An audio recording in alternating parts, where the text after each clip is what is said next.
welcome back to Sundays in the Garden. If you're new here, my name is Sarah and on this channel I share all of the things I'm getting up to in my English cottage garden and allotment area. If you're new, I would really love for you to subscribe so you can stay up to date with all of the things that are happening in the garden in 2024 and beyond. In today's video, I am going to take you on a tour of the garden and allotment area in the month of June 2024 to see how things are growing and changing this month. I'll also be sharing a touch of reality as there are many areas in the garden which need either work or are not quite working how I want to, so we'll talk it all through, as I'm sure many of you have got areas in your gardens and allotments that are much the same, and it's just a bit of solidarity really, so we all appreciate that. There are the beautiful bits, but there are also the trickier bits as well. So without further ado, let's go and take a look. So first of all, let's come to this little area of the garden, which is garden room number 1, I think I'm going to call it. And over here in this pot is the new clematis, which I put in a few months ago, and it's already growing really, really well, and it's curved itself around this hook here. And the old clematis that was here used to circle in this area, so I'm going to try and do the same with this one. I'll just have to be extra careful because this one's in a pot, so it's going to need a lot more watering to keep on top of it. Then coming over here, what can I show you? Okay, look at the blueberries. They are doing absolutely amazingly. Look how many there are on here. Only a few more weeks and we should be eating some delicious blueberries as long as I net them very soon. The ones over here on the left are larger and you can see they're starting to turn blue already. It's just when they're starting to turn that the birds like to pinch them. So this one needs netting really, really urgently, but really happy with them. Up here on the fence, the roses are blooming up here. We've had quite a lot already which are now kind of finishing off, but these ones are still going, and there'll be another flush on here later in the summer as well, so that's brilliant. These pots are looking a bit worse for wear, so this is one of those areas of kind of reality rather than picture perfect. And in the pots, some of the things are doing okay. I have watered them and they're kind of perking up, but some of them are just finished and I probably need to take them out and pop something else in there. Down here are all of my dahlias, which I started off in the greenhouse and have now moved out into pots. Okay, so first of all we have a Sandra, new this year, and it's a pink variety. And then in the pot next to it we have a Nordic Glory, which is a lovely orange colour. Down here is a Seattle, new this year as well, which is a white and yellow. I love that one. It's really interesting looking. This is another Sandra, so another one of the pink ones. And then up here, I can't remember the name of it, but it's a red and orangey colour. And I had this last year, so this is the tubers from last year coming again. So it's a lot bigger, the plant's a lot bigger and it's looking beautiful. It does need staking, I'll tie that in a moment. And then this one is a cafe au lait, which got a bit munched by some aphids and I had to pinch out the top, but actually it's done it a world of good because we now have these lovely 2 offshoots coming up as well, so it'll bush out really nicely. That's a new one this year. And another Nordic Glory down there, also doing well, also new this year. And then at the back, I'm not sure what this one is, but it might be a golden emblem type, and it's a yellow flower. And really beautiful, and that's from last year, so much bigger again because it had some much larger tubers. Okay, coming down to another area of reality. When the garden is really, really busy and growing a lot, things like the tidying up just sort of gets left to one side as I busily plant on, pot on, water and all of that kind of thing. But this one, if you remember, is the bleeding heart that I picked up in a local garden centre for £1 because it looked dead. But it's now sprung back to life and looking beautiful, so I have an area in the garden for that. And the Alchemilla mollis here, I would like to spill over some of the brick border near the roses, so that's going in a few weeks as well. And then coming up here are the peas, poor peas. They've been through the mill, these guys, but as you can see, we have got pea pods on there, which is great. They were planted out a bit too late, so they got really leggy and dry. And I was surprised to see any peas coming at all, actually, in the end. The pot has also fallen over numerous times, but we have flowers, we have pea pods, so fantastically we're going to have some peas from this year. Next year, plant them out a bit earlier or put them directly in the ground. But I can't complain because it's really managed to thrive considering all it's been through, bless it. So coming over to this area of the garden now, this is the pond area, and let's see what I can show you in the month of June. So we have got some loose strife down here. This wasn't planted, so it's obviously self-seeded and spread over here, but if it's beautiful and adding colour and great for the pollinators, then it can stay, and I love it anyway. So it's here for now. I may try and move it once we get to the end of this season, but it's very pretty, so we'll leave it there. Down here we have the very leggy lavender. We've got the cuttings in the greenhouse to kind of start replacing some of this with eventually, but I'm going to leave it here for now. The lavender flowers are coming, the bees love it, and I'm going to be using some of this lavender in my sister's wedding confetti. People who follow me for a while will remember that I used this in my own wedding confetti 8 years ago, so that'll be nice to dry out and use for her wedding next year. If we look over here, you can see that the meadow sweet is looking absolutely stunning, and this always absolutely amazes me because every year we cut it back. If people have watched me for a while, you'll remember how small this was cut back in January, February time, and how much growth it puts on in one season. Not such a success story over here is this rose, which I was giving one more season really to see if it would perk itself up, but I'm rather worried it might have been infected by honey fungus. It does get very damp down here, but the actual stem of this rose is starting to crumble, which can be a sign of honey fungus. So I need to have a look in the soil around here because that's a problem that needs to be dealt with if that's the case. But all of the other roses have been a wonderful success story, so that's great. Coming down to this area of the garden now, we're at an in-between phase over here, so things are kind of dying back and we're cutting things back ready for new growth. So if you look down here, this is where the Censura cornflowers were, and they've been cut back and we're starting to get lots of lovely new shoots coming up, and they'll give us a second flush in a few months' time. And then we have the agapanthus here, which is just starting to kind of shoot up. And this rose was stunning, and it is now finished, and I've cut it back, but it will probably flower again later in the summer. We normally get a second flush of roses on this one, so it was stunning. I'd love to insert a picture, but I didn't take one. But down here is my new rose that I planted a few months ago, and so we've had about 3 flowers so far on it, and we have these 2 here. There's a couple more buds on here, but we won't get too many this year in its first year, but I'm hoping this will grow up and be a beautiful addition to this area of the garden. These have just been magic this year. It's been a brilliant year for these. This is the Roald Dahl rose from David Austin, and here they were just a few weeks ago. So many blooms this year, amazing scent, just absolutely stunning. And they are now just dying back. We're on the final few blooms, as you can see, but we'll get another flush on this later in the summer. So if you would like to see that, don't forget to subscribe so you can see these new blooms coming. Look, if you look here, you can see a new shoot appearing, which is just beautiful. So I can't wait to see these again in a few months' time. Stepping back now and having a look over here, we have a rather strange little pot that I've just popped here, which is filled with some rather floppy looking cosmos, bless them. I would like to put a stake perhaps in the middle and try and give them a bit of support. We'll see what happens with them. They are leggy and falling over, but they may regroup, so we're leaving them in there to see what happens. Stepping over to this side, we have the beautiful yellow climbing roses, which are looking stunning now. I have been deadheading them. The squirrels and the birds love the rose hips on these, but I'm deadheading them at the moment because there'll be another flush later on which we can leave for the squirrels once the rose hips begin appearing. But loads more flowers to come on here, as you can see, and it's really beautiful and vibrant and adds a lovely, lovely colour to the garden.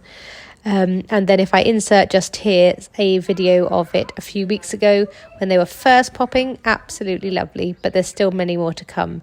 The other climbing rose over there has now pretty much finished flowering, but it may give us some more later. So that is pretty much it for this area at the moment. Let me just come down. We have got more Censura cornflowers down here, which have been cut back and are coming up again, so they'll be looking lovely in a few months. So as I say, this area is very much in its in-between phase. The roses have finished their first flush, as have the cornflowers, and we wait for the next ones. Coming down over here briefly to the pond area, you can see that it's all looking very lush, and the water lilies are really, I mean, I don't think I've ever seen this many down here before. So this one has been out today and it's just going back in now. And there are 5 flower heads popping up just here, which are all going to flower. I don't think I've ever seen that many together before. Over here, there's another one just hiding under there, which is about to burst. And then over at the back there's 3 more flower heads peeking through. So just so many blooms in this area. And if you follow me over on Instagram, I'll be sharing pictures of these as they start to emerge. So you can find me there at Sundays in the garden. And then looking over here, the loosestrife is here. It's looking spectacular, so vibrant. The pollinators are loving it. And I just love seeing this burst every year. It is just something I look forward to, and it lasts for a good long while. So absolutely thrilled to see that looking so beautiful. Down here we have a hidden allium. One of them I've already taken the cutting. I've taken the top off and popped it in the house. This one is stuck in here, so I need to move this bulb. And I'm hopefully going to put some alliums around this area near this tree in the autumn. That's my plan, some more alliums up here. This bench needs painting, sanding back and painting still. I hope to get to it in the summer when I am off my teaching work and have a little bit more time. Over here, everything is looking beautiful. I'll come and talk about it again in a minute. It does look very lush and green. There isn't much order here, but it's beautiful chaos. Down here is the pots that we had the spring bulbs in, and they're now nearly all died back, so I just need to cut those tops off, and I'm going to leave them there, and I'm going to see how that fares next year. This is a globe thistle, and the flowers are soon to be coming up there. I love these, and the bees really love them. Every time I come and look at one of these, there are bees buzzing around it. And I absolutely love this astrantia. There's a few here, but I would like a few more because I think this would make a really lovely transition from the spring bulb area, which is getting completely overgrown back there, but I'll just clear it all back. But some astrantia in the front would be beautiful, I think. And then over on the fence line, the fuchsia is just starting to look like it's going to come into flower very soon. Love this fuchsia because I thought it had gone. It's my story of hope in the garden because it came back from what appeared to be the dead, and it's looking beautiful. More yellow roses over here. You can tell that I love the colour yellow. There's quite a lot of yellow in the garden. That's another yellow rose looking beautiful. And then the elephant in the room, this very messy border. But to be fair, it looks kind of like it could be organised chaos over here. It's not organised, it's just chaos. But we have the lucifer here. What have we got over here? Oh yes, we have roses that need tying in. We have a tree that needs pruning a little bit because it's getting into all of the flowers and in the bed. The lucifer here is all flopping over everywhere, being held up by all the other things that may or may not supposed to be here. The Erigeron is looking beautiful, but it's all falling over. And then further back, we have this purple flower, which name escapes me at the moment, but it's beautiful. But again, it's all just, there's so many beautiful things in here, but there is no order. It is just chaos. Not that the pollinators care, not that anyone else cares, and to be fair, it does look very beautiful still. So we just need to try and organise this area and get it a bit more under control.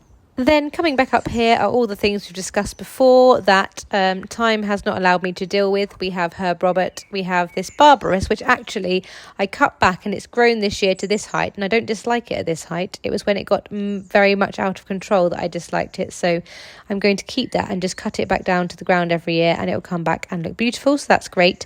But this is the area I would love loads of foxgloves and some more shade-loving plants. So this area does need to be got on top of, but at the moment it's a lovely little ecosystem for lots of bugs, and the pollinators enjoy all of the sort of wild Herb Robert flowers and things like that, and it looks much better having greenery here than it would lots of bare soil. So for the moment it is going to stay like that until I have a bit more of a break and I have time to get on top of it.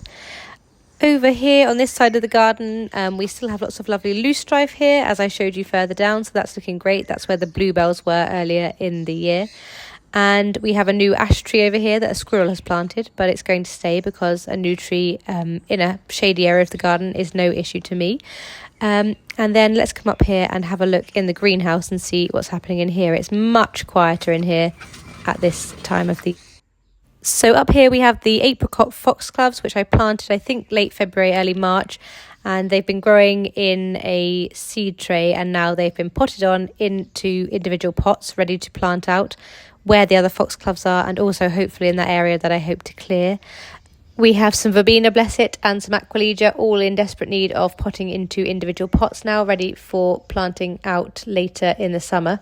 But I think we'll be able to get some verbena out of this, and perhaps some aquilegia as well, so that's good. And then looking down here, these are the dahlias that did not emerge. Most of these were secondary tubers in pots that I already had. But this one is a strange one because the pink variety did have an eye on it when I planted it, but it hasn't come good. So we'll leave these in here a tiny bit longer, but I don't expect them now to emerge this late in the season. So we'll see what happens with those. And then down here, I've got 2 cucumber plants. One of them has been slightly munched, as you can see, but I will expect it to bounce back, and I'll stake those as they grow up a bit taller. The aubergine plants are looking happy. Again, there's been some slug damage, but not too much, so they're doing okay. And then over here, the tomatoes are growing up nice and strong, and we have the first flowers now appearing under here, so you can see those ones. And over here as well, so that's great. And I've been pinching out the suckers as they've started to appear, so we haven't got any of those on here at the moment, so I'll keep an eye on that as they grow. But before I leave the greenhouse, let's just have another moment of reality, because there is a lot of mess in here that's been left over from a busy growing season. It's just the nature of the beast, and it will get sorted out when things calm down. Over to this area now, and you'll remember this was where the beautiful tulips were earlier in the season.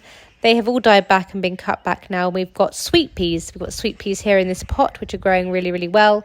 And we've got sweet peas on this teepee that I've put in.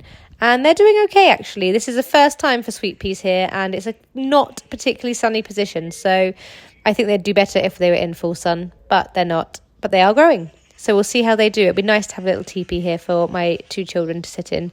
And I'm going to put some bark down in the bottom as well. Over here, the foxgloves are nearly finished now, and they have been a great success over here, looking absolutely beautiful. And I'm going to shake these so that the seeds drop to the floor, and we will get some more foxgloves next year. But obviously, they only flower on their 2nd year, so that is why I've got some foxgloves in the greenhouse to put in this area for the interim. Down here, these alliums are nearly finished now. But they've been beautiful. We've got some cosmos in here in the gap as well. Cosmos on this side and over on the other side of the sweet pea teepee. So let's see how they do. I'm not sure this is a particularly sunny spot for everything, but I didn't want to leave it completely bare. So hopefully this will come up in the next few months. So follow along to see how they do. Some beautiful verbena here. I want to make a verbena kind of little wall along here behind the alliums. I've got some more alliums to put in the front and some verbena to put in the back. So that's how that's going to progress next year. Down here are my poor granddad's cornflowers. I have 4 cornflowers in here that have survived the slugs and the various things that were going against them, but we'll have some seeds to keep for next year, which is the main thing. And my little boys' wildflowers have done wonderfully, and they love coming up here and going, look at our wildflowers, they're doing so brilliantly. And it's really given them the bug for growing, so they have served a brilliant purpose, as well as being pretty and good for the pollinators. Coming up to the allotment area, let's see what I can show you now. So I've got a random individual raspberry in that pot. I've got some nettles here, which shouldn't be here, but is useful for nettle tea. So they're still here for now. And this is kind of how the allotment area is looking. Let me take you and show you the herbs. The herbs are continuing to do really well in these reclaimed chimney pots. The oregano is getting a bit too tall now, so I think that's going to need cutting back a little bit, but it's still providing us with oregano for our food, so that's great. And we've got sage back there doing okay. Hiding behind this very leggy oregano are some chives, and there's a lovely chive flower on there looking pretty. And then at the back there, we've got some coriander, which is about to flower. So that's going to be pretty for the pollinators, but I'm not sure if I really should have let it get to the point of flowering. I don't know. And the thyme is looking happy as well, so that's great. These roses are beautiful, absolutely beautiful. They're always really abundant and amazing, and the allotment is just looking alive and green and wonderful. I'll come back to the roses in a minute because I've got some pictures to insert there. But let's come down to the strawberries and see how many strawberries I've got today. These have been producing a good few every day, which is lovely. And I've managed to keep them well protected from mice and birds and things as well, which is really good. So that one's looking lovely. a really good sized strawberry there, so that's great. And a few moments later, I have collected a grand total of 5 beautiful looking strawberries. So that's great. Really, really lovely. In the brassica bed, the sprouts and the cabbages are looking really, really healthy and growing well. So that's brilliant. Over here are the cabbages. I've got 6 of those. And then the sprouts are down the other end. So we're just leaving those. They're not getting too munched and they're well protected under there. So getting well watered and all very happy in there. If you saw my broad bean harvest video earlier this week, you'll know these guys have been the success story of the season. They are just producing so many beans. The height of them is amazing. One of them is actually taller than me, and I'll definitely be growing these again next year. What a brilliant success story. Coming over to this bed now, we've got the carrots and parsnips under there. And then in the front, we've got the garlic. This is crying out to be harvested. It's all falling over and yellowing, and it needs digging up so I can see what I've got. So I'll be doing that this week. The carrots and parsnips under here are doing really well, growing well. Potentially needs thinning out slightly more under there because some of them are fairly close together. So we'll have a look at that this week as well. But otherwise, a lovely success story going on under there as well. The same can't be said in this bed over here because I haven't topped up the soil or compost in it for a really long time. So the onions are just about hanging in there, and the leeks never got really big enough to eat. I took a couple out and left the rest to flower. So they're now about to go to flower. And I actually love the flowers on these. They're a beautiful allium and I can't wait to see them, and they'll be great for the pollinators. So I'm leaving that all in here for now, and it'll all get taken out and topped up properly for next year.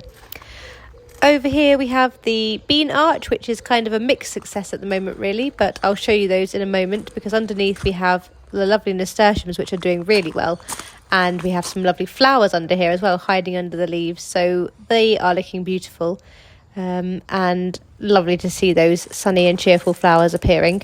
Over in this bed we've got the courgettes, 2 of which are doing reasonably okay, surviving the slug attacks and the various things that are going on. One over there is tiny, still alive, so it's staying in there, but we don't know if it will hang in there for the duration. Taking a moment here to appreciate the beautiful Spitfire flying over, which we are lucky enough to be going to see at an air show near us tomorrow. So as you can see, the beans are a mixed picture really. Down on the floor I planted some secondary sowings of beans, and they are starting to emerge now. We've got some here, some over here, excuse my wobbly camera as I fall over, but there's some here. There's another bean shooting up over there as well, so we've got some more coming up, but some of them are doing okay, some of them less so. We've got bindweed and all sorts of other things in this melee, which is causing a bit of conflict, I think. But let's see how they do because they're still growing up and doing okay. Over at the back here, we have some pumpkins on the other side, and we have 3 in here at the moment. They're looking tiny, but they're growing. So we'll leave them to it and see how they get on. If they survive, again, the slugs that we're all struggling with this year. But at the back, moment of reality again. The weeds that I weeded are not gone. We have loads of weeds re-emerging, lots of bindweed and all sorts coming up. So that needs to be got on top of very soon. And same with this back area here, it all is starting to grow up again and needs a bit of sorting out in the next few weeks before it suddenly becomes out of control once again. In the potato pots, you can see we've got lots of lovely potatoes coming up, all doing really well in these pots. So I can't wait to see how many we get when we can harvest them later in the summer or early autumn. But all doing really well, so brilliant to see. And the carrots, these are like baby carrots down here in this bottom one, also doing well as well. But yes, as you can see, lots of weeds coming up again. It doesn't take long really, does it? So it does prove this area is a prime growing location. So I think I need to clear it and actually grow something that I want to grow back here. Lots of beautiful blackberries coming. As you can see, we always get loads and loads of blackberries off of these plants every single year. I just need to trim round here a bit so I can get to them a bit more easily. And I know we'll have a wonderful blackberry harvest in a few months' time. Can't wait to show you. And the weeping willow that had a prune is now starting to regain its shape. So I can't wait to see it back in its former glory next year. And finally, let's just take a moment to appreciate these absolutely stunning roses. I just love them. And they're not even at their beautiful best right now. They were even more stunning just a few weeks ago. So I'll insert a little video now of how they were looking then.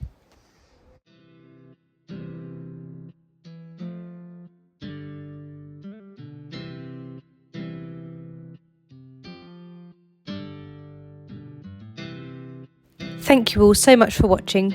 I hope you've enjoyed a peek inside my garden in June 2024. If you have, please don't forget to like and subscribe, and I look forward to seeing you next time with my garden jobs for July.